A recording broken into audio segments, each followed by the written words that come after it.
Welcome to On and Off the Field, sports podcasting with a purpose. I am joined with my host, On the Field Coach. Rest assured, this is your boy, Coach Boston, a.k.a. Steeler Nation. Here we go. In the building, shout out. And it's your boy, Mr. You Better Live. You're off the field, Coach. Yours truly, Mr. A.K.A. Mr. Coachery Back, Mr. Football Know-It-All.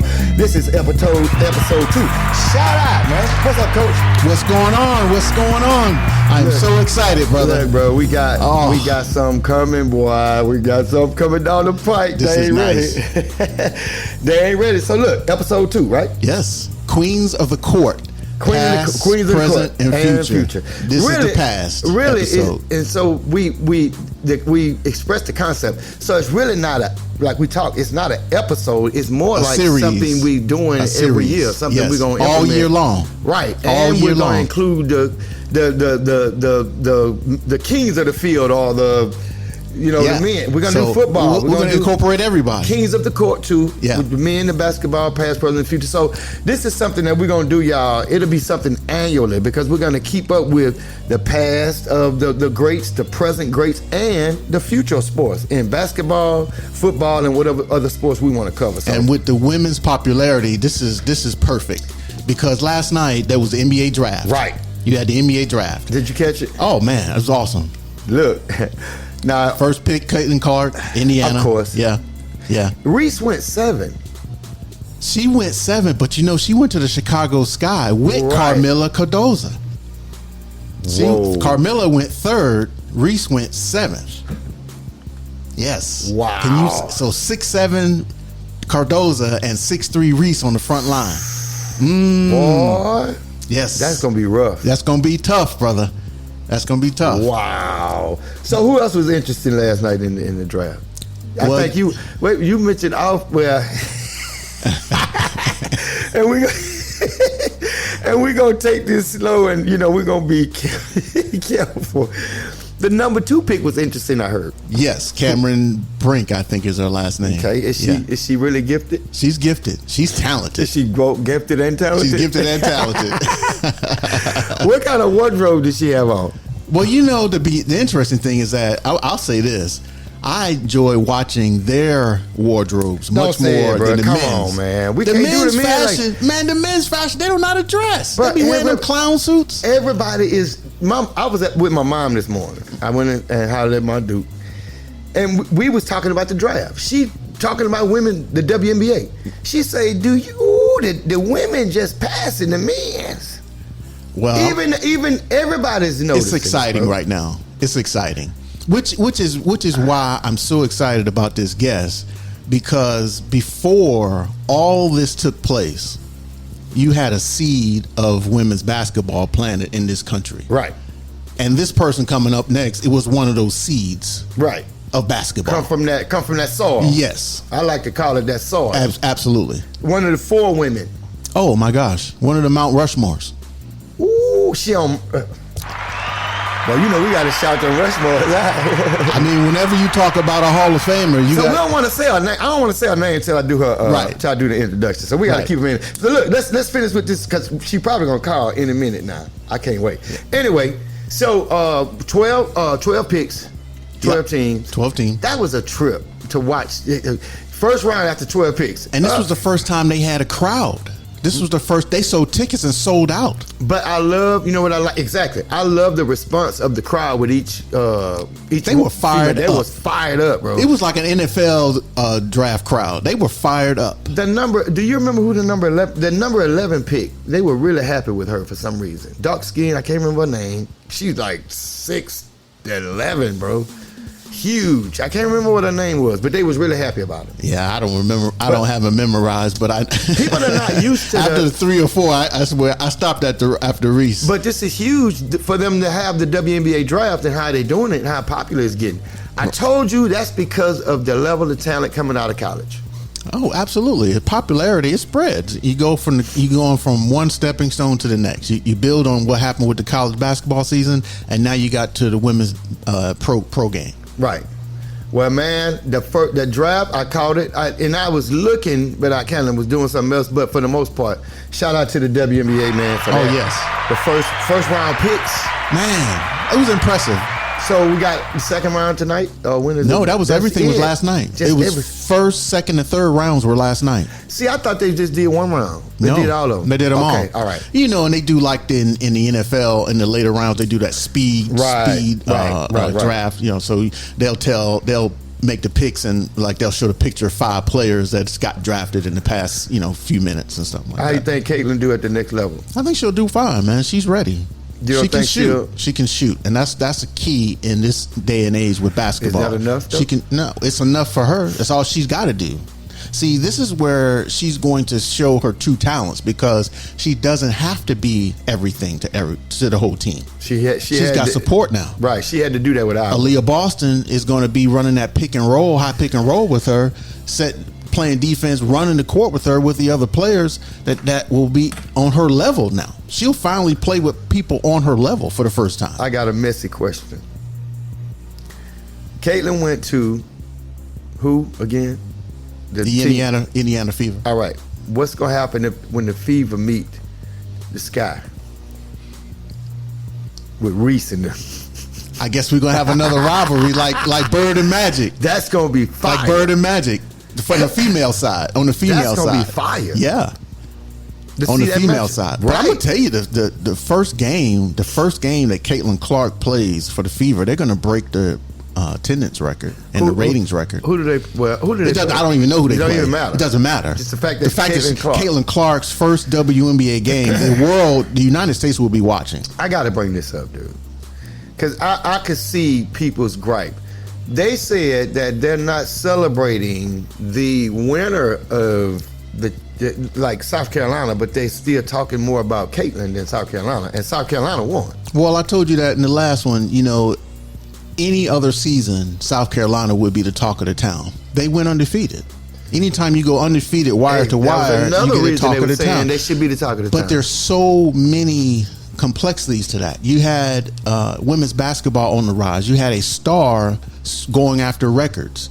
And sometimes an individual star, will outshine a team's record. So the biggest story was Caitlin Clark. Yeah. Hold on, we got it right here. Yeah. Coach. Hello, Coach. Hi, how are you? Good. All How right. you doing? We got Patricia Trish Roberts in the building. Welcome to On and Off the Field. Coach. Thank you. Coach. Can you All hear us right. good, Coach? Not good, but I can hear you. Okay. Do you need us to come up? How we sounding now? How we sound now, Coach? Can you hear? Okay, I'm okay. Okay. Okay, all Got right. you. It's a pleasure having you on the show once again. We got to give you some hand claps for pulling up. You are our second Thank guest, you. and so we have been keeping the people in suspense as to who we had coming on. We wouldn't even say your name, cause see, I Oh, gotta. my goodness. And here's why: because I gotta give you your just desserts with your introduction. So if you could give me a few minutes, if I could tell these people a little bit about you, if you don't mind. Okay, that's fine. Listen, we have on this show a Hall of Famer.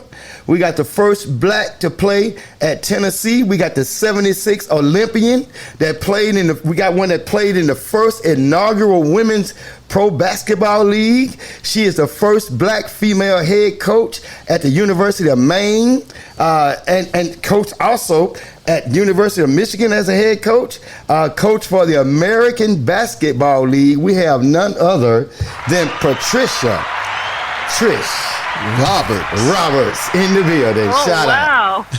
What an introduction. It's worth it. It's worth it. Yes. You're the first queen of the court that's been on here. So shout out to you for that. You're making history. You're the first queen of the court that's been on and off the field, and it's an honor for us. Wow. Well, I'm glad to be here. Amen. Listen, we're gonna get right into this. We was already talking when you called, and we were talking about of course, sports, but we want to get to know you. We always do this icebreaker because our coach, Boston, he has an interesting answer for this question, but we want to get your take on this. What's your favorite NFL team? And if you don't have a favorite one, okay, Kansas City. Kansas City. All right, okay. Kansas City. Is that a recent Kansas City, or have you always been Kansas City? Yeah, it's a recent. I'm jumping on the win bandwagon. Okay. I'm from Georgia. And the Atlanta Falcons is my team, but right now, Kansas City. So when did you stop being in Atlanta? Well, when did you switch to be KC? Just because of Patrick Mahomes or what? Well, just recently, I guess in the last 3 or 4 years. Okay. All right. Okay. All right. Yeah. I got you. So let's get started. So tell everybody, where are you from? I'm from Georgia, a little small town called Monroe. Okay. Where is that in relation to Atlanta? About 45 miles east of Atlanta. Okay. And about 24 miles east of Athens, where the University of Georgia is. Coach, how far is that from McDonough, Georgia? Probably about an hour and a half drive. Okay. I was just there recently. That's how I was just asking. Okay, all right. Yeah. So tell everybody, how did you get started playing basketball? Well, I have 4 older brothers. Okay. I'm the youngest of 7. And my siblings used to play in the yard all the time, even my sisters. And I was the odd one out. They would never let me play. So my oldest sister, once she got a little bit older and started dating and, doing her nails and stuff, she didn't want to mess up her nails and her makeup. And so one day my brother told me to come on, and they realized how good I was. So they start choosing me over my other sister. Wow. And that was my next question. Right. Did you being a female during that time, what did you find your competition? Obviously, so it was your brothers. Did you play, then was that the norm, playing against guys? Yeah, my mother didn't let us out of the yard very much, so we had to find things to do with each other. So we played a lot of basketball. Okay. Wow. Okay. So let me ask you, Coach, what challenges did you find yourself facing, trying to play basketball as a black woman, during the 60s in that era? What kind of challenges did you find yourself facing? Well, being in Georgia, I'm right here in the middle of civil rights. I went to all black school up to the 9th grade. And so I didn't play organized basketball until I went to the 9th grade, and that was first year of integration. Okay. Wow. Wow. That's huge. Wow. Coach, that's huge, Coach. Yeah, it is. That is. And I remember the very first day of practice. Tell us what. First day of practice, my coach put all the black kids on one end and all white kids on the other. Oh my God! Did they run a scrimmage or what? What was he? No, it wasn't a scrimmage. It was separation. That's what it was. What? They practiced that way?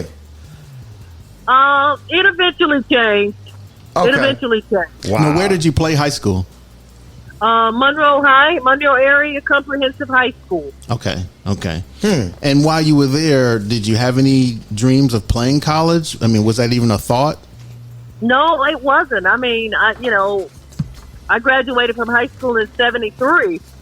72 was the inception of Title IX. So, wow. When I graduated high school, I didn't know anything about college basketball. I remember receiving a letter from our coach asking if I wanted to come and play, but I didn't even know I was going to college. I hadn't applied for colleges or anything. And when I graduated from high school, I went and got me a job in a factory, and I was sewing, top stitching the band on work pants. And I did that for about 2 months, and I told my mom I couldn't do that no more. So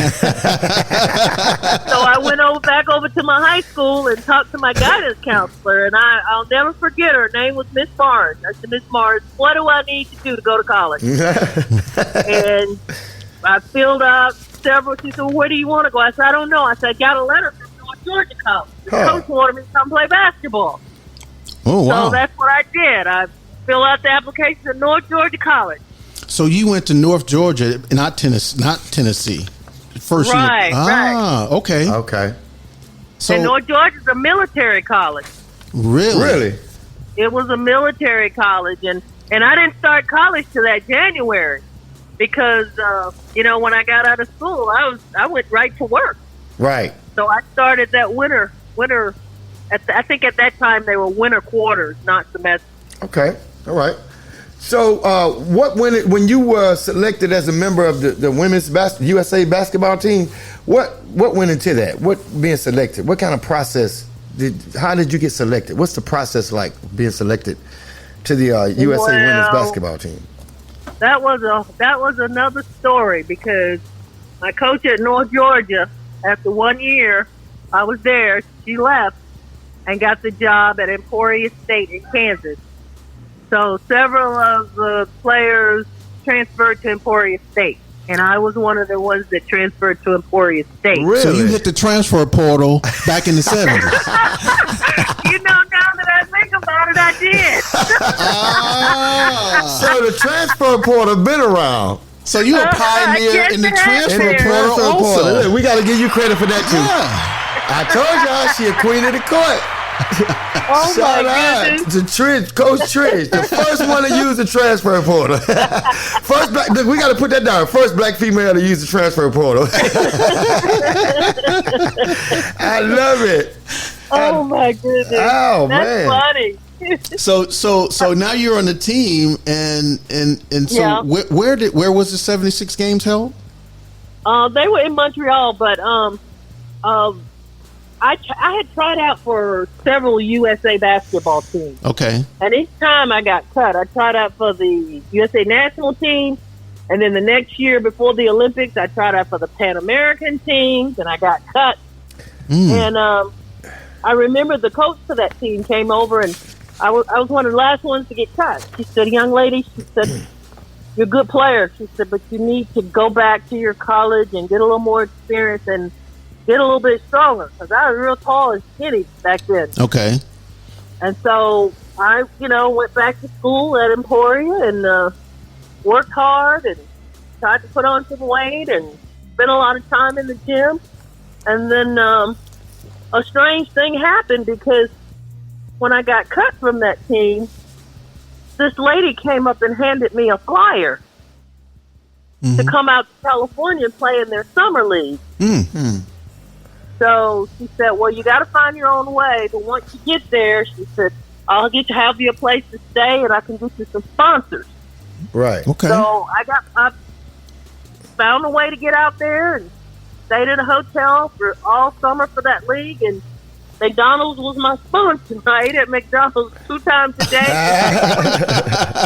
Coach, I wanted to ask you a quick question, because you mentioned earlier that you were cut from several teams that you tried out for.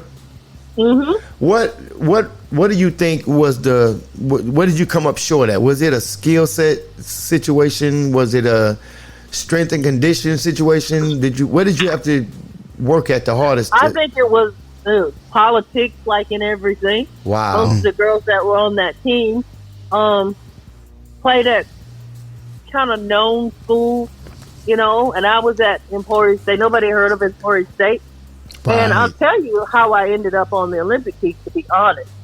I played in that summer league in California. 5 of the girls that made the Pan Am team also was in that league. And I got voted MVP of that summer league. Really? And the Olympic coach lived in California. She came over to our championship game and watched our game. Who was the coach And then? so I still have this article. There was an article in the LA Times that Wow. talked about how I had got cut from the team and how I was tearing this league up and everything.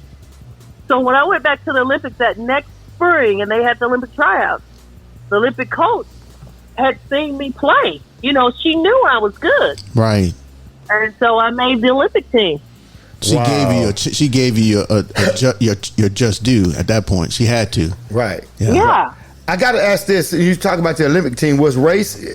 Of course, I'm guessing race was an issue with being on the No. Olympic team. Was it? No, Never. it really, we were a very close-knit group because Billy Moore, the late, great Billy Moore, Olympic coach, expressed to us how important it was, because we were making history. Right. We Right. were the first Right. ever Right. women's Olympic basketball team. And she expressed to us how important it was for us to win a medal. Right. Wow. So morale was important on the team. Oh yeah.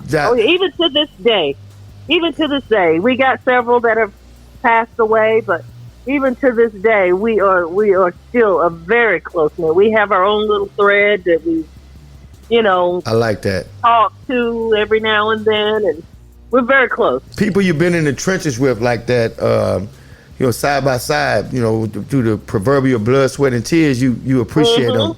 Exactly. I can kind of, it's synonymous with me being in the military. That's why I brought up morale.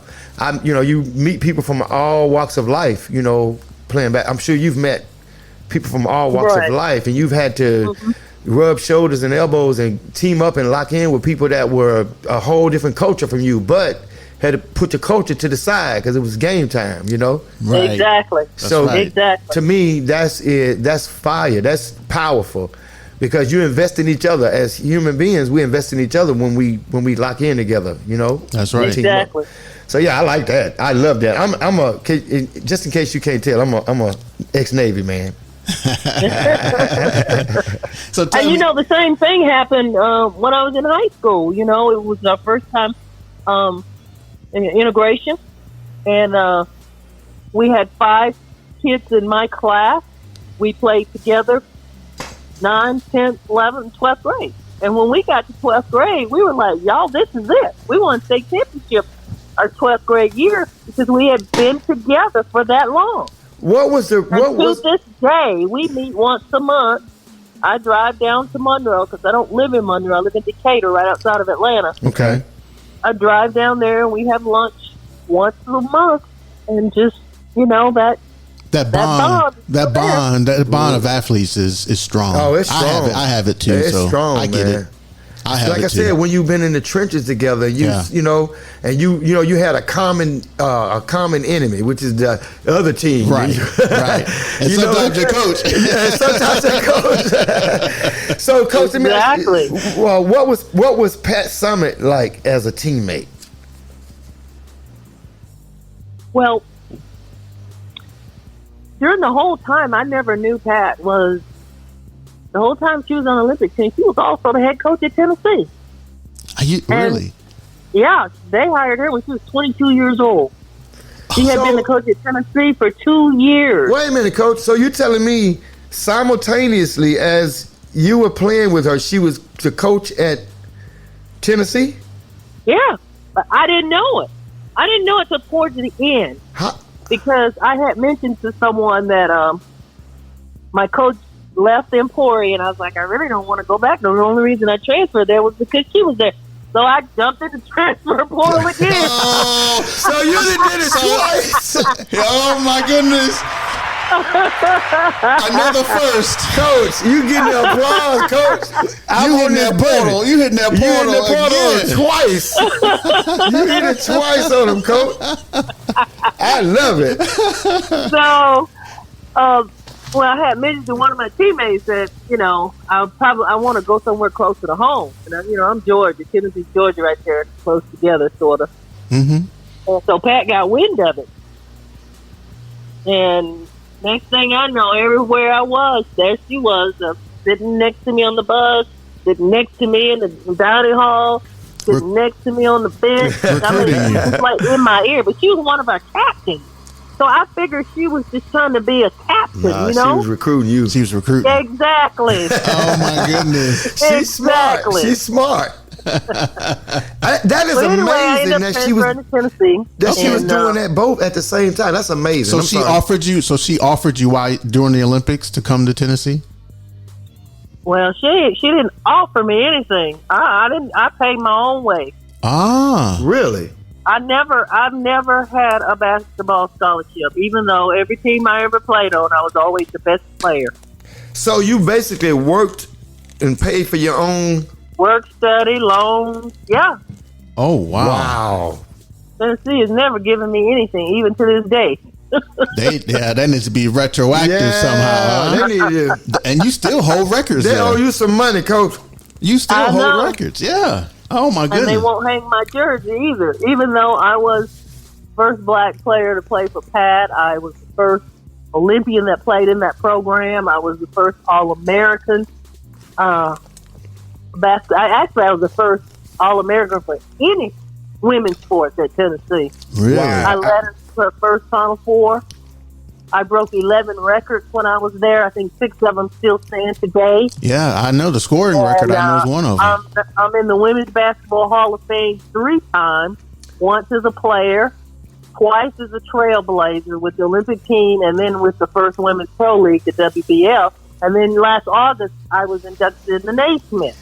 Well, Coach, I didn't even give you half of what you credited for then. I missed it. I got to do your introduction again. I'm also in the Emporia State Hall of Honor. I'm in the Georgia Sports Hall of Fame. I'm in the Women in Sports and Education Hall of Fame. Oh, you are definitely queen of the court. You're the queen of the court. I can't get my jersey. I'm good enough to be in everybody's Hall of Fame, but I'm not good enough to have my jersey hung in the rafters. Now we got to get that fixed. We got to get that fixed. We need to start a petition. We're going to send a letter. You know who the AD is at Tennessee, Coach? Danny White. White, right? Yeah, and I say that because most of you, for the listeners, when you at the University of Maine, the athletic director was Dr. Kevin White, his dad. Yeah. Wow. Kevin is his dad. Wow. That's right. So let me ask you this, Coach. Kind of on a personal level, describe some of your experiences, both good and bad. At Tennessee. Well, when I was there, it was about 3% minority enrollment. Okay. At a university was over 30,000. You know, of course, it's a lot bigger now. I think Tennessee's probably 40, 50,000. I don't know. Right. But back then, it was about 30,000. Mm-hmm. I felt safer whenever I was inside or around the athletic department. Okay. But, you know, going to classes and stuff, I was mostly always the only black person in class. And it wasn't frightening, but, you know, for me, being this little country girl and not having been around a lot of white people, it was different. Right. I didn't have a lot of friends other than my basketball team. Did you ever have any death threats while you were at Tennessee? No death threats. On the road, experienced a lot of negativities when we travel on the road. At Ole Miss, you know, they fly that Confederate flag down there. I was called the N-word, and, you know, Tennessee is big orange, and whenever we ran into the tunnel at halftime, we ran into the tunnel, they were throwing orange peelings at me. Oh man. Oh. Yeah. Well, that's going to answer one of the questions later down the road then. Right. So, and I guess part of the next question is, and obviously I was, you know, in Maine when you were there, at least I can say I had about 6 to 7 other guys from North Jersey that were there with me. And so it made the whole process of being there a lot better. You know, if I was lonely, we were all lonely together. You know, so but for yourself at Tennessee, how did you handle that social aspect outside of the basketball? I just had to stay focused. I stayed focused, and luckily, you know, after the Olympics, my mother had gotten me a car. You know, I drove. University of Tennessee was about a 3-hour drive from home. So anytime I had an opportunity to drive home, any free time, I went home. What kind of car was it? I wanted to know that too. I was going to ask you that too. Oldsmobile Omega. What year? What year was it, They Coach? don't even make them anymore. What year was it, Coach? What year was it? Yes. Oh my gosh, I don't know. That one back there with them electric 225s, was it? No, it wasn't that big. It wasn't one of those big cars. Oh man, it was a 70 something. It was 70. I think it was a 73. Or 71 or 73. Now was that car you saying your mom got? Was that through the NIL deal? Oh, that came from NIL money? Years from my mama hard working. So you've been in the NIL and you've been in the portal. She's a recruit going to Tennessee in a brand new car. Coach, you've been here before. No, But you know what? I got that car because when I went into Tennessee, I was going my senior year. I had to do my student teaching. Oh, wow. And Knoxville didn't have no bus. Knoxville's not a town that had bus services, And where I was doing my student, I didn't know where I was doing my student teaching, but I knew it wasn't somewhere I could walk. Right, right. Oh, so wow. my mother because I told her I was going to take a year off, and by minute she was like, "No, you ain't taking no year out of school." Wow, So wow. she had an old clunker, and she said, "Well, I'll just drive this for another year or whatever."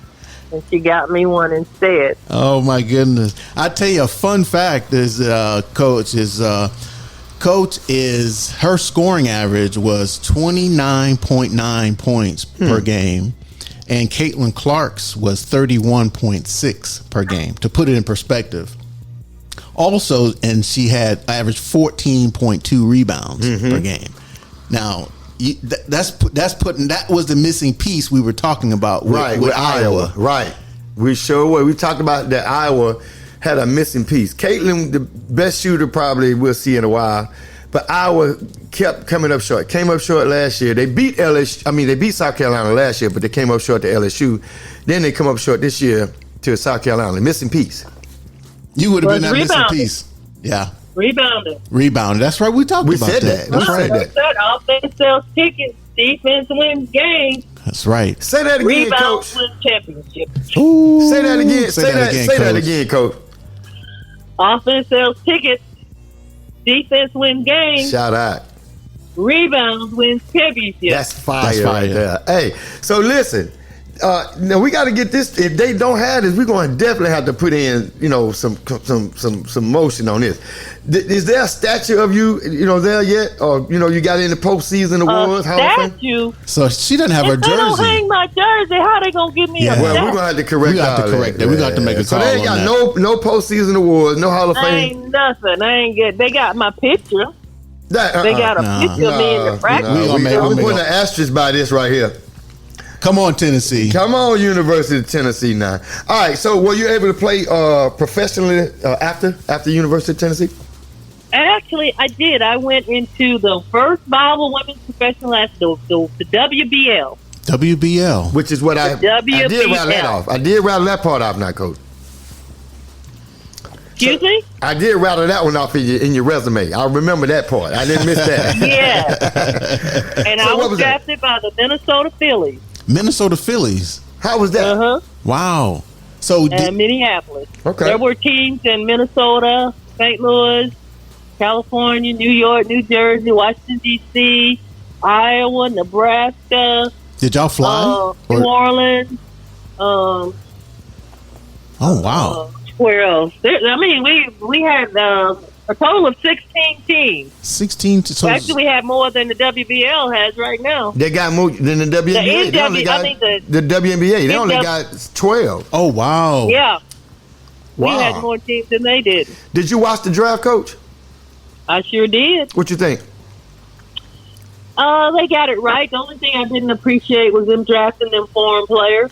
When we got all these players here Right. who they already don't have enough roster space, they're giving it to foreigners when, they need to be giving these kids here a chance. Again, it's politics, right? It's politics. That's politics at its finest, right That's there. poison, man. Yeah. Okay. Yeah. So how did you end up being a coach at the University of Maine? Well, when the WBL folded, I started 2 years in Minnesota, and I hurt my knee. Okay. So I was never 100%. They put me on waivers, and St. Louis picked me up. And when St. Louis picked me up, I had my best year. I was all pro and everything. And then the league folds, and I said, okay, I'm going to end my career on a good note. I played in the pro league. I made all pro. So I had planned on coming back home and teaching, and coaching high school and teaching. But I stayed in St. Louis an extra year. And I got a call from this coach that I knew. She was an official, and then she was also the coach at Colorado College. Okay. So whenever I went out to Colorado Springs at Olympic Training Center, we trained out there. we always used their facility. Okay. And so she remembered me when she was in Georgia and she was an official, and she said, "What do you want to do when you finish playing?" I said, "Well, I want to coach." So she went to the Final Four that year and asked everybody, "Do y'all know where I can find Trish Roberts? Where's Trish Roberts?" They said, "Well, she was playing pro in St. Louis." So she ran out into Pat. Pat gave her my mom's address, and she sent a letter to my home, and my mom sent it to me. And I went to Central Michigan and interviewed, and she gave me the job. She said, "I remembered you saying you wanted to coach." And so since I really wasn't doing anything, I had taken a year off, the league had folded, I was still in St. Louis trying to figure it out. I went to Central Michigan, and I was there for a couple of years. And then she got the head job at the University of Illinois. She took us to Illinois, or took us staff to Illinois. Okay. And I was there for a year in Illinois, the Big Ten. And then this black coach was the head coach of the University of Wisconsin. And I thought, I'm gonna go over here and work with this black coach. So I worked with her a year, then she got fired. I'm like, oh Lord, I should have stayed at Illinois. So I have a question, Coach, and it's kind of off the subject, because I love traveling and seeing pretty places. Is Maine as beautiful as they say? I love Maine. I really did love Maine. I experienced a lot of outdoorsy type things that I normally wouldn't have. Me too. I didn't have really any kind of social life. That's why I put so much focus on basketball, and we were pretty successful up there. You were good. And we were the student section. The football team was the student section. Really? Yeah, we used to yell. Oh man! Imagine a bunch of football players cheering for the basketball. We were so there were a lot of football players that were dating some of my basketball players. Oh, really? I didn't know about that. Oh yeah, Coach, I gotta hit him with that. That's that sad right there. I might have heard a rumor or two. Some of the basketball players were dating them too. Yeah, well, that's college. Were you there when I cooked dinner for the basketball team? Yeah, so let me tell you. So this is what happened. You came into the training room, and I said, Coach, you know how to cook? And you kind of gave me this look like, I'm from Georgia. I'm a black woman from Georgia. Of course I know how to cook. And I think I specifically said, do you know how to cook greens? And again, you specifically said, yeah, I know how to get down. So I think I invited myself to dinner there for you to cook for us. And I think it was it ended up being a few of the football team and a couple of basketball players. And we went there and broke bread with you and saw your medal, saw some pictures, memorabilia, and it was awesome. It was really awesome. Wow, that's good. I remember that. Yeah. That was in fact one of the things I was going to say is, because we thought about when we were doing this show is like I was wondering, what did you do at Maine? Because like I said, I hung out with the football team, and you were there coaching. I didn't do anything. Oh my goodness! I mean, I coached. I couldn't find BET. BET wasn't there. Oh, I know. Look, we had big VHS tapes of BET. And remember, they had those blue laws where the malls closed on Sundays. That's right. Oh, okay. I remember the blue law. I mean, it was really boring up there. Yeah, it was at times. I would go to these little small towns, and they had these little quaint towns. I would drive into these little quiet towns and go to one of their little restaurants and get me some lobster or something like that, real quiet. Right. Okay. But everybody knew who I was. Because all of our home games was Maine had no pro sports. All of our home basketball games were televised. As was football. Football. Yeah, and we were the only thing in the state. Wow. Yeah, we're the only Division I institution in the state. So yeah, I get that. Wow. So after Maine, where did you go? Take us from Maine to your first professional job in coaching. Well, when I left Maine, I got the head job at the University of Michigan. Okay. So the worst career move I could have made. Why? It was a career killer for me, to be honest. I was there when the Fab Five was there, Okay. Wow. and I had Kevin White. He had left and gone to Tulane, Right. That's right. and that was another reason I wanted to leave, because when a new AD come in, they want to bring their own people, and I just didn't connect with that new AD. I didn't connect with him at all. I got you. And so Kevin told me, he said, that's going to be a tough sell at Michigan. And he told me, because they don't care anything except for about football and men's basketball. And he told me that. But no, I'm going, it's Big Ten. I'm going to be for Michigan what Pat Summitt is at Tennessee. I'm going to build that program. I had this big head. I've been successful at Maine. No, Coach, not you. You ain't got the big head. I did. Mid-major is totally different than Power 5.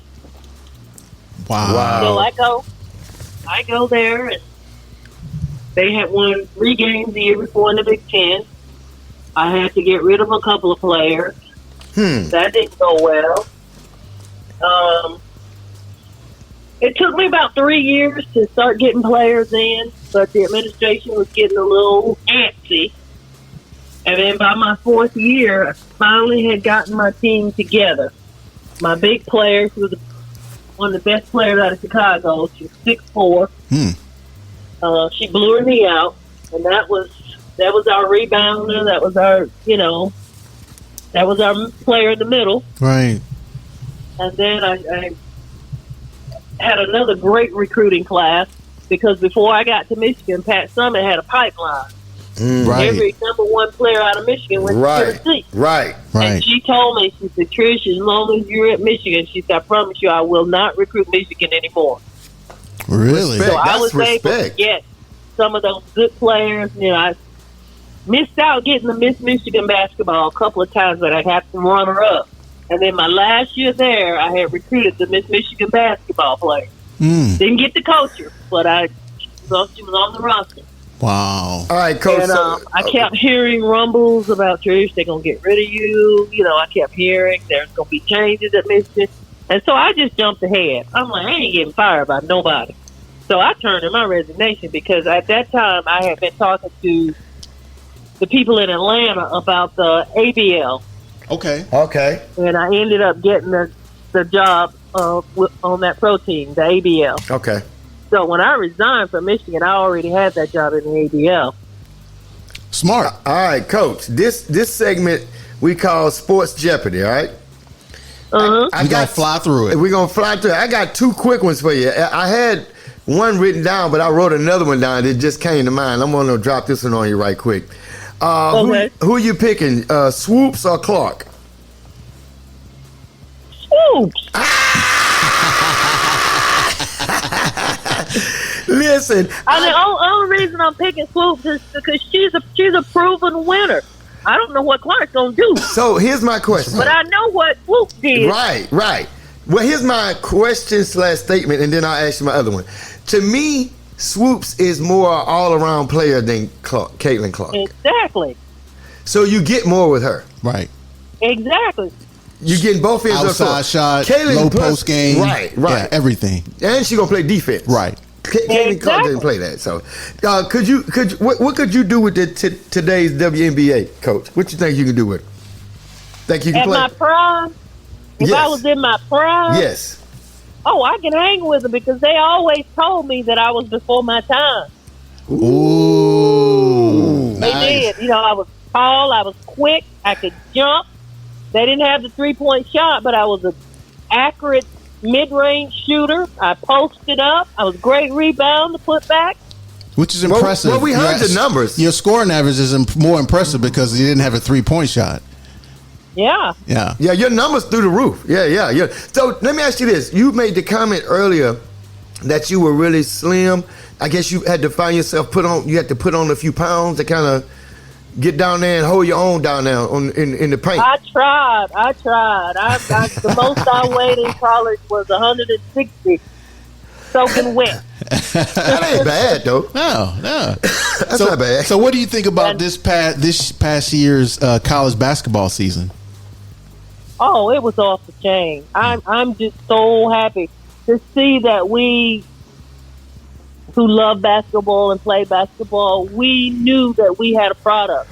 Right. And it took this one girl, this Wow. one white girl, Caitlin. Yep.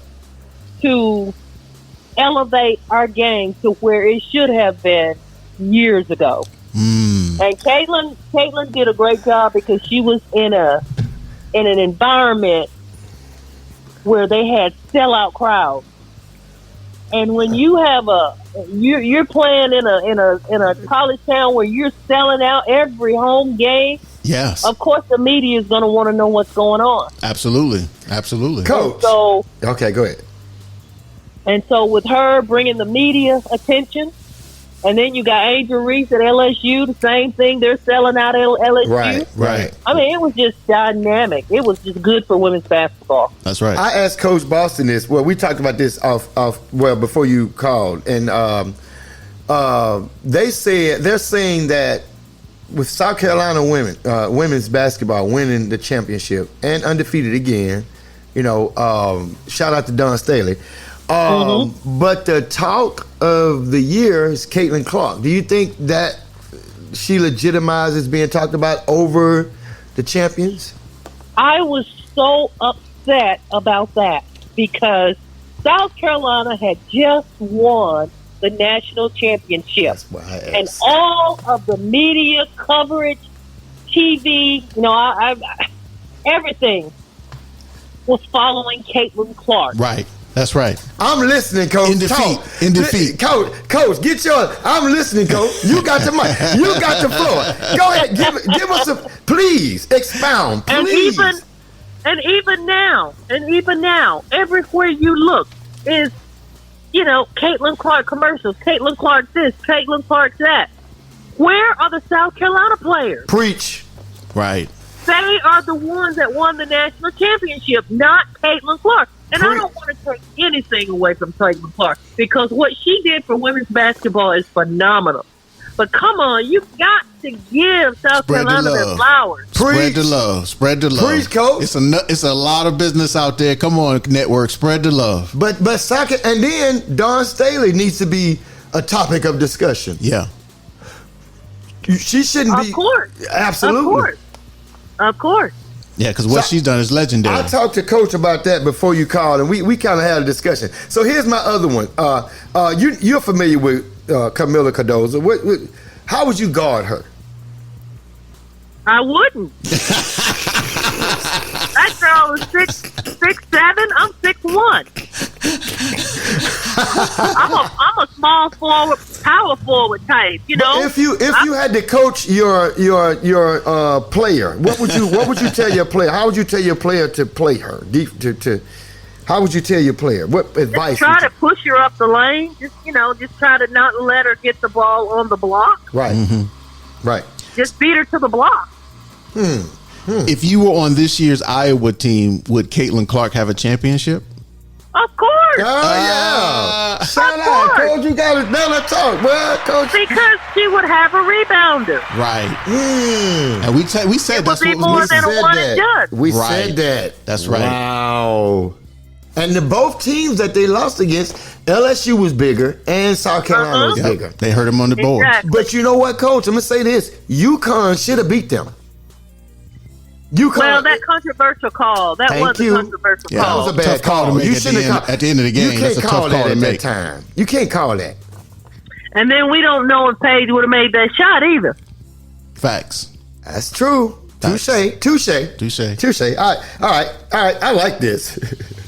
Who was the best player you ever played against? The toughest, to the toughest guard, college, Olympics, or pro? Which one was the toughest player you ever played against? First toughest player I ever played against is the late great Lucy Harris. Lucy Harris Stewart. Wow. And don't tell me you don't know her. Whoops. Please don't tell me you don't know her. I'm sorry, Coach. I don't know her. Tell us. Oh my God. I'm sorry, Coach. Why you know what's up? We get it. We get the womp. I'm sorry. Who So else? she played at Delta State.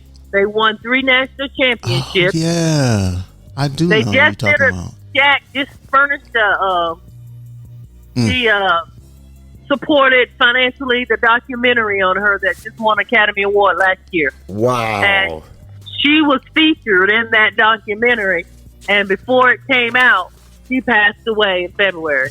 Man, shout out to her. I apologize. Apologies. Well, now that we know, She was on the first Olympic team. really, She made the first basket in the Olympics when women's was incepted into the Olympics. She made the first basket Man, this is heavy. in Olympic history. This is heavy.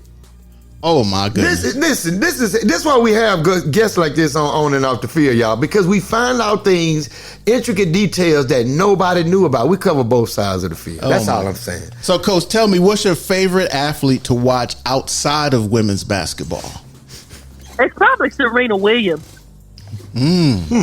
That's interesting. Do you play tennis? I did in high school, and I played 1 year in college. Okay. How were you? Well, I had the number 1 spot in high school my junior and senior year. I played the number 1 spot. Wow. And then in college, I think I played the 3rd spot. I played tennis in high school too, Coach. I never got any closer than the number 3 seed. I never got. I couldn't beat the 1 and 2 for nothing. I tried, and I used to go at them every day too. To the point I got tennis elbow, and I had to stop playing. Wow. Yeah, I look like the Hunchback of Notre Dame. So, favorite chapter in the Bible, and this is probably my favorite question to ask you because, I'm a fellow believer. So Yeah. What's your favorite chapter in the Bible, and if you can tell me why, if you don't mind expounding a little bit on it. Well, I'm going to tell you my favorite book, and then I'll tell you my favorite chapter. My favorite book in the Bible is Proverbs, because Proverbs offers a lot of advice on many areas of life. Right.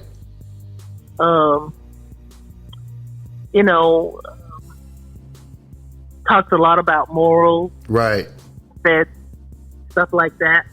So when I was younger, Proverbs was probably the verse or the chapter that I was in the most.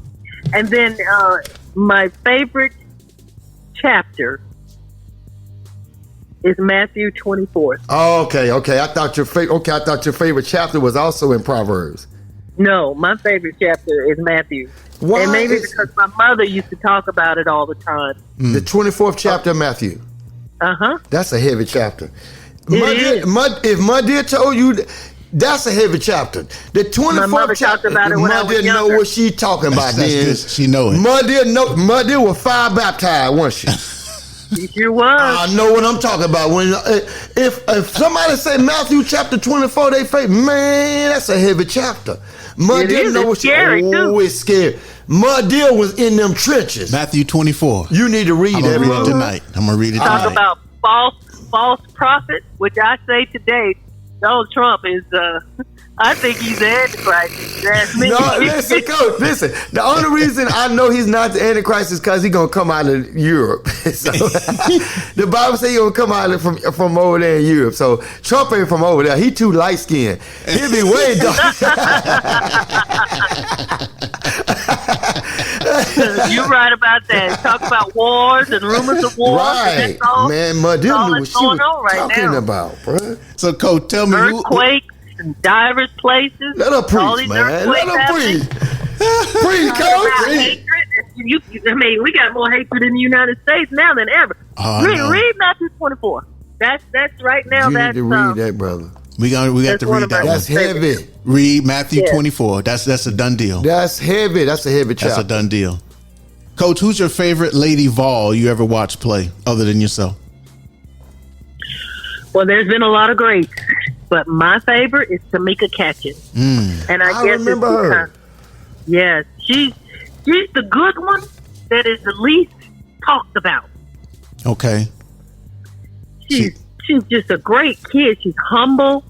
She was a hard worker. She played both things. She wasn't flashy. You know, if she scored and made a great move or something, you didn't see her flexing like you do Candace Parker or and Shamika. She was one of my bad, but Tamika Catchings, she's my favorite. Okay. When you said Holesclaw, was that Tamika Holesclaw?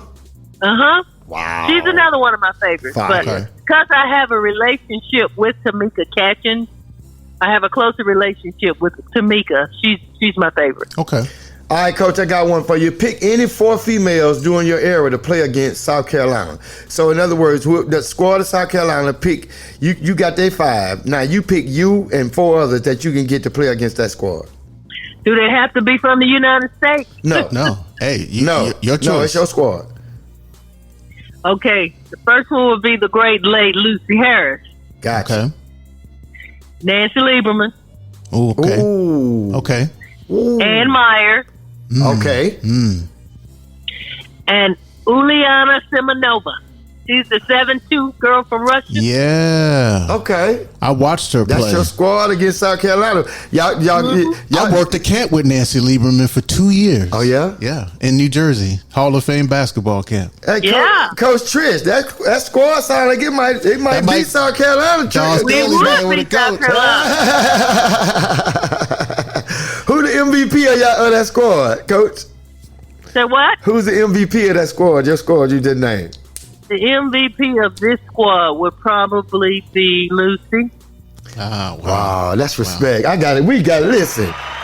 Y'all need to go and read that, see I'ma- that documentary. I'ma It's do called that. Queen of the Court. Is it really? Yes. Oh my God. Oh no. Yeah, we Yes, done dropped the Queen ball on of that the one. We Court. need to find out. Listen, that's crazy. You know what? If I find it, I'm gonna send it to you, Lance. Okay, do that. Do that. I'm gonna see if I can find it. Wow. So, all right, here's a question: Jordan or LeBron? Ooh. Come on, Coach. I can't. Come on, because Coach. 2 different eras.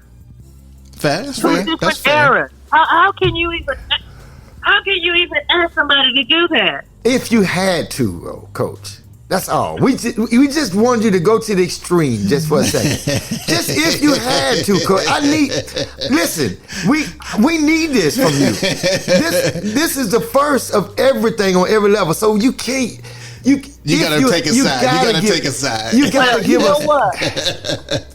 LeBron is married to a distant cousin of mine. Oh, Coach, come on. So if I say Jordan, that's not going to be right. If I say LeBron, Oh my goodness. then all these years that I love Jordan, I can't. I can Coach, appreciate that. All right. You know what? When They're different players. Yeah, I can appreciate that. I will say this.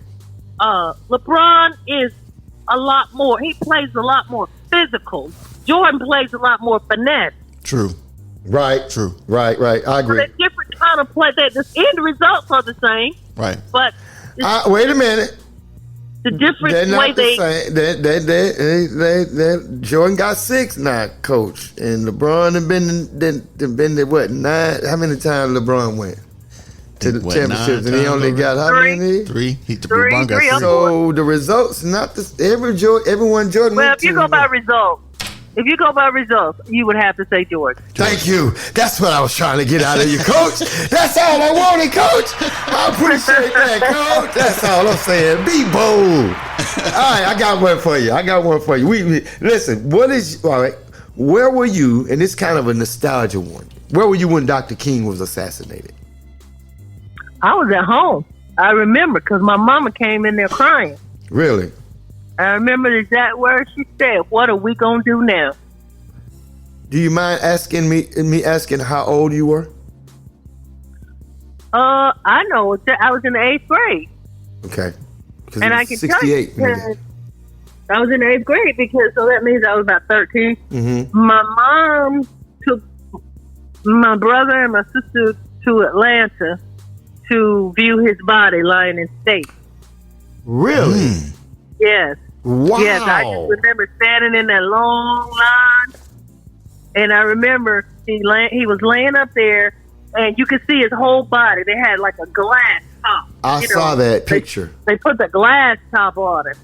I saw that picture. I thought that was weird because I hadn't seen that many deceased people before, but I knew I never saw their feet, but the casket came up to, their waist. And I just thought it was odd that the casket, I remember those black shiny shoes. And later on in my adult life, I went to the Martin Luther King Center. And, museum, you can see a lot of his artifacts. And I saw those same shoes in that case. Oh, wow. I saw one of his suits in those same shoes. I know they had to be those same shoes. Wow. They don't bury people in shoes anyway. That's crazy. Yeah. I know exactly where I was. Coach, what would be the first thing you would do if you were elected president? I want to hear this answer. By executive order, I would tax them billionaires. You were what? I will put the tax back on them billionaires so it can relieve some of the pressure off the middle class and the poor people. That's a power who are move. paying all the taxes. Billionaires don't have to pay no taxes. That's a power move right there, Coach. Of course it's a power move. People are suffering. People can't even buy groceries half the time, pay their bills. And the rich keep getting richer. That's a good answer. Now, we asked our last guest what he would do, and he said that he'd make all black people be treated like they were white. I don't want to be white. I am who God made me to be. I am beautifully and wonderfully made in God's image. That's right. That's right. All right. That's right. All right, Coach, this is a good one. What is your favorite destination that basketball has taken you, as a coach or a player? Like, what's the most favorite place you've been that basketball has taken you? Oh, dear. I mean, I've been to so many countries, and I've been to every state in the United States except 4. Wow. And I do plan on visiting them. That's part of my bucket list. I haven't been to the North and South Dakotas, and I haven't been to Wyoming and Utah. Well, I went through the airport in Utah, but I don't count that. It says something, though. Is there one of them that just stands out like, oh, man, any place you just caught a moment, you was like, wow, you just absorbed the moment like I'm really here in this moment. Is there a place like that? Probably Shannon, Ireland. What part of Ireland? Shannon, Ireland. Wow, I bet it's beautiful. I heard it was beautiful in Ireland. It is beautiful in Ireland. Wow. Coach, what's the toughest crowd you've ever had as a player? I'm assuming, is that the Ole Miss with the orange? The Ole Miss, you're right. That's it. That's what you were talking about earlier, right? Yeah. Mm-hmm. All right, Coach, we're gonna get you out of here on this one. This is the last. Well, I got 2 more because Okay. And then Coach may have some, but I got that. What would the name of your Hollywood movie be if you were in a movie? You shot a movie. What would the name of if you had it to give? What would the name of your Hollywood movie be? The story of your life, if you based it on that. The Forgotten Lady Ball. Wow. Wait a minute. Is that singular? Like VOL, right? VOL. Yes. That's the Forgotten fire, Lady Ball. That could be a book too. I know. I've had several people ask me to write a book. I think the AD's gonna be getting a phone call. I think that AD's gonna be getting a phone Coach, call. we got to put some push behind you because you are definitely an unsung hero. And I know Coach Boston got something for you, but just before I turn you loose on the off the field side, any advice you would give, up and coming, young ladies as yourself? You look at them and you can see yourself in the mirror, like you're looking in a mirror. Any advice? Yeah, I see a lot of young ladies that play the game and love the game. First thing I would tell them that if you love the game of basketball, you got to be passionate about it, and you got to be intentional in your work ethic. And I don't know, you got to work harder than others.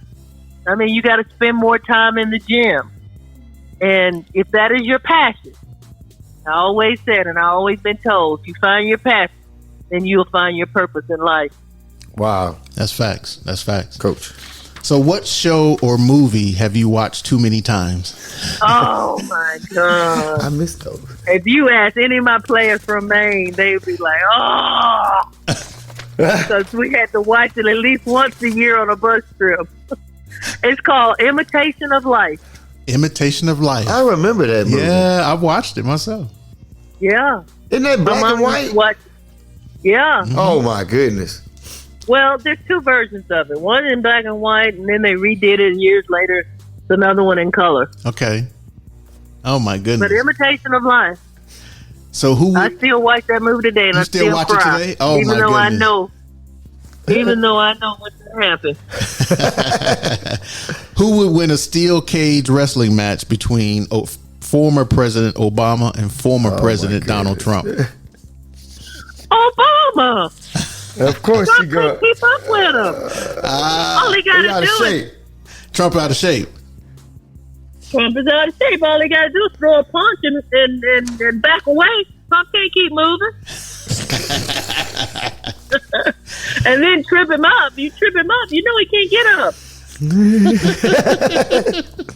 Who would win a tongue twister contest between Mike Tyson and Shannon Sharp? Oh my goodness. Oh my God, Shannon Sharp. Mike Tyson talked too low and he talked too soft. Oh my goodness. Shout out to Coach for the Mike Tyson impression. And old big loud mouth Shannon Sharp. Oh, he'd win. Coach, you do impressions too, huh? You got that Mike Tyson impression. Coach, the very last question Oh, is boy. would you do anything different? Oh, yeah. You know, I do think that everything that happens in life is ordered. It's ordained by God. So all of the mistakes you've made, all the highs, all the lows, all the valleys, all Amen. mountaintop experiences you've had. But the only thing that I would do a little bit different is I would have fought a little bit harder for the job that I walked away from. Okay. I should have just trusted God a little bit more. I think I would have been in coaching a lot longer. Wow. That's amazing. amazing. We said it at the Jinx. same time, right? That's amazing. Let me say this. I gotta say this. Your answer, the last answer to his question, is the epitome of our show, because you just said you made a decision off the field or off the court that affected your on the court progress. Mm-hmm. You didn't trust God and you didn't commit when you should have, and because of that, you suffered on the court. So your answer is the epitome of what we talk about on the field and off the field show, where we cover both sides of the ball, as we say. And so that was perfect. Like listen, this has been An honor. a Hall of Famer, a future statue holder. Y'all hear us over there at University of Tennessee? We need some Hall of Fame awards. We need some jerseys being hung in the rafters. Come on now. Come on, the Forgotten We need Lady some Vols. Come on, We need the Vols. Forgotten Lady Vol. Come on, We need to Vols. start a Facebook page and call it the Forgotten Lady Vol and get a following up. And we need to go to University of Tennessee and we need to get you straight. They got to do you better than they did you. Still holds Well. records today. Facts. Yeah, 40-something years and all those great players. All Parker, those Tennessee players, all Old those Claw, years, they haven't even come close to touching those records. still the all-time leading scorer, single season Most points scorer, in the game. most points in the 51, game, most rebounds in the game. 51. Coach, we might need to ride to Georgia and meet you in person, and then we need to. Cause I'm telling you, I might need to meet you. You're a superstar. It's an honor. You're a queen of the court, and we honor you. We thank God for you. Yeah, it's been awesome interview. Well, I appreciate y'all having me on. It's been fun. Well, we listen. We don't never do no one time. Now we always circle back. So Okay. keep your line hot, cause we'll be spinning back on you. Okay, sounds like a plan. Thanks for your time, Coach. It's been on and off the field. Take We care, have Thank a you. special Thank you. guest. And good luck with your show. Thank going you. forward. All right. Patricia Trish Roberts, y'all, in the building. Take care, Bye-bye. Coach. Bye-bye. All right. That was good stuff. Wow. Wow. That's big time. Where my hand clap at, Man, you need a lot of hand claps for that one. My goodness. We're going to go there. We're going to give another one. My goodness. You know, I watched her for, you know, she was in Maine the same time I was there playing football.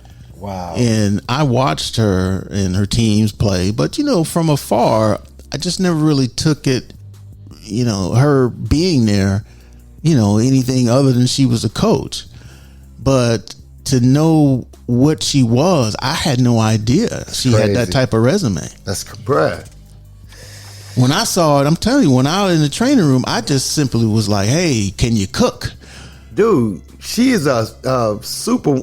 Big time. When you talk about the roots, you talk about, okay, women's college basketball is at its peak right now. Right, but the founders and the... She's a founder. Right.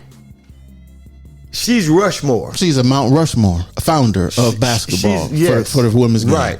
You know what made my jaw drop? When she told us about Pat Summitt being playing and being a coach. But you know, the game at that time, you got to understand, was kind of like an afterthought. You know, that's why Title IX came up, because women's basketball was not really thought of. You could hire a player coach. But I don't know if they did they do a 30 for 30 on Pat Summitt? Yes. Did they? I wonder if they mentioned the fact that she was actually playing. She did. And they did. Yes. I never knew that. Yeah. Yeah. I never knew that. But they don't. Dude, obviously, they don't focus on that part. But that's phenomenal. That's amazing. That's amazing. And she was smart enough to recruit the people she played against. I would, wouldn't you? That's. Hey, look, that's SEC. That's an SEC bread. Bro. That's how they do it. They recruit the hard. Toughest conference in sports. The toughest conference in sports. It just means bro. more. It means more, bro. That's amazing. That was an amazing interview, bro. Wow. Yeah. No, I feel blessed, like I said, to have been able to broke bread with her, have watched her games, you know, talk with her, seen her on campus, you know, I like I said, and then know now that, you know, I was in the presence of greatness.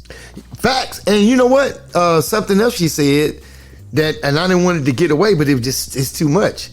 She said she was with the Fab Five, on campus with the Fab Five. She was the women's coach. You just on campus with the Fab Five. You just say that. You just say, oh yeah, I was with the Fab Five. Wait a minute. No. Right. We need to talk about that. I meant to, I wanted to pick up brain on that. Like, that's greatness, dude. No, I know, man. It doesn't get any bigger than that. Bro, sports is the best, Queens of the court. Queens of the court, bro. Yeah, she's definitely queen of the court. We got past, we got present coming, and we got future coming. Yeah, Trish Roberts for the past. That's one of the best. That's the best. One of the best you're gonna find. I can't wait to see who we get for the present, bro. I'm working on it. I'm super excited about that. I'm working on it. LB, baby. Hey, LB, baby, them trenches getting them. Hey, he getting them juggles, boy. I'm working on it. And we interview them too. When they come across here, they gonna get interviewed. That's right. Up one side and down the other, man. That's right. So look, man, I'm glad we had a chance to do that. This has been our second episode, Queens of the Court, past, present, and future. Like I said, this is not a one-time thing. It's just something. Yeah, we're gonna keep it going. We incorporate it annually, and we're gonna do it for the men. You know what I mean? Got to. Every sport. We got to. Every sport. Yeah. Coach don't like boxing. I'm a huge boxing fan. I didn't say I didn't like boxing. It's just not at the top of my list. I'm a huge boxing fan, bro. It's just not at the top of my list. But see, especially here's the now. thing. I want you to find a boxer though. But see, they ain't the top of your list. I got to find a boxer. Okay, all right. You want a boxer? I got somebody who I went to high school with, and junior high school with, and elementary school with, who was in Vegas working in boxing. See how easy do that?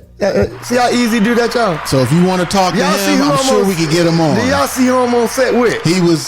I got him on Facebook. He's taking pictures with Pernell Whitaker and all them guys. Yeah. I need that. See, y'all see why I'm linked up with this dude, right? Right, he bring him in here, and we got boxing covered. We got boxing covered too. We cover everything over here, man. So listen, you want what you got some last words, Coach? You got anything you want to wrap up with? Anything? Look, hopeful that this basketball trend will continue for the women, and I'm ready for the WNBA to start. When's the first? I would imagine it's within a month or so, because men's playoffs is about to start, so it starts right after that. I can't wait for about maybe 2 months. 2 months. I think something like that. I can't wait for to see the matchups, man. Yeah. You know what I mean? Especially with the story. First round is always kind of exciting, Yeah. but deep down you kind of know who's going to win the first round. Maybe one team of a division may upset, but for the most part, the powerhouses they advance right in the NBA. But you're gonna see a difference though because of the different talent bringing. I want to see how Reese and them do. I want to see how Angel when they match up against Caitlin, though, man. I got to see that. New York Liberty game, Caitlin Clark and Onescu from last year from Oregon. That She might be the highest rated game too. Hey, Onescu a sniper, bro. Wait till you see the ratings for that game. She a sniper, bro. She can shoot. Wait when Caitlin goes to Las Vegas. Hottest ticket in town. I want to see how good of a shooter she is when she start messing up with like Onescu. She'll do it. I mean, look at the other women's players that have done well shooting wise and gone on to the WNBA. Have they struggled in that way? So why was she? The game is designed for shooters. Yeah. I mean, and she's a shooter. That she is, my friend. So I'm like you. I can't wait for I'm interested to see how I'm gonna be front and center. WNBA. Never thought I would. I remember it was a time. Let's be honest. I was flipping. No disrespect. I watched it the first 6 seasons or 6-7 seasons, and that kind of tapered off. I didn't watch it as much. Right. It wasn't as hot as it is now. Yeah. But I'm watching it this year. They the new flavor, boy. Yeah, I'm watching it this year. Shout out to the WNBA. Go ahead, girls. Everything they doing. Proud of y'all queens. Yes, sir. Future queens of the court. Yes, sir. I mean, yes, ma'am. Yes, ma'am. Yes, there you ma'am. go. But you better watch. Hey, that ain't me, y'all. That LB. Nah, it's all love. Listen, we just want to come on here, man. This is On and Off the Court Sports Podcasting with a Purpose. This has been your host on the field. Rest assured, this is your boy, Coach Boston, a.k.a. Steeler Nation. Here we go. We in the building. This has been your boy off the field, Mr. You Better Live. Man, this has been an awesome time, a.k.a. Mr. Football, you know it all, a.k.a. Culture Week back in the building.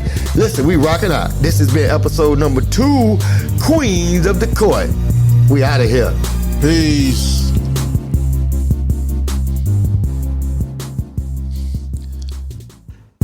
So it's an hour and... She called at 5:30.